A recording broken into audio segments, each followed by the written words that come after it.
Жаңаөзенде заманауи үлгідегі 4 бірдей ойын алаңы қолданысқа берілді. Наурыз мерекелер алдында Самұрық Қазына қоры тұрғындарға осындай тамаша сыйлық жасап берген. Алдағы уақытта Жаңаөзен мен Жетібай ауылында дәл осындай бірнеше нысанды халық игілігіне беру жоспарланып отыр. Соның алғашқылары Мұнайшылар қаласында көрісу күнде іске қосылды.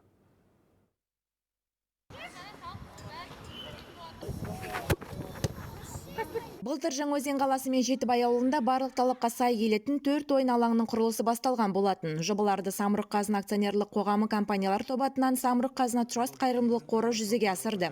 Көлемі 700 және 1200 шаршы метрлік алаңдар футбол, волейбол, баскетбол тағы басқа спорт түрлеріне арналған.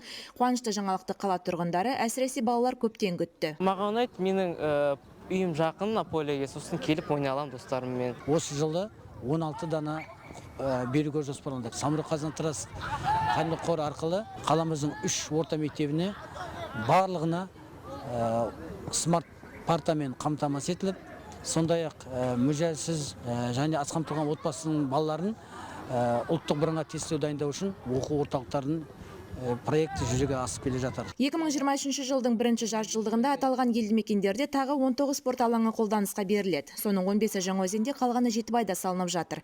Игі шаралар қордың 15 жылдығына орай жасалып жатқанын айта кетейік. Осы мақсатта Самұрық Қазына акционерлік қоғамы компаниялар тобатынан корпоративтік қоры арқылы 1 миллиард теңгеден аса қаржы бөлінді. 4 шағын ауданда осындай балалар ойнайтын спорттық алаңды ашып, ресми түрде енді ашып отырмыз. Қазақстан аймақтарында біздің еншілес компанияларымыз бар жерде біз міндетті түрде осындай қайырымдылық көмек ретінде әрдайым көмектесіп жүрміз. Енді бұл Жаңаөзен қаласына тоқталсақ, бұл деген бұдан басқа да көп жобалар іске асырылған осы 5-6 жылдардың ішінде.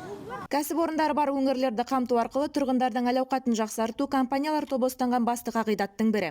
Мәселен, өткен жылы Самұрық Қазына Траст қоры арқылы бір ғана Маңғыстау облысында 8 әлеуметтік жоба жүзеге асты. Олардың жалпы құны 1,8 миллиард теңгені құрайды. Айым Балтабайқызы, Берік Сұлтанов, Жібек жолы, Маңғыстау облысы.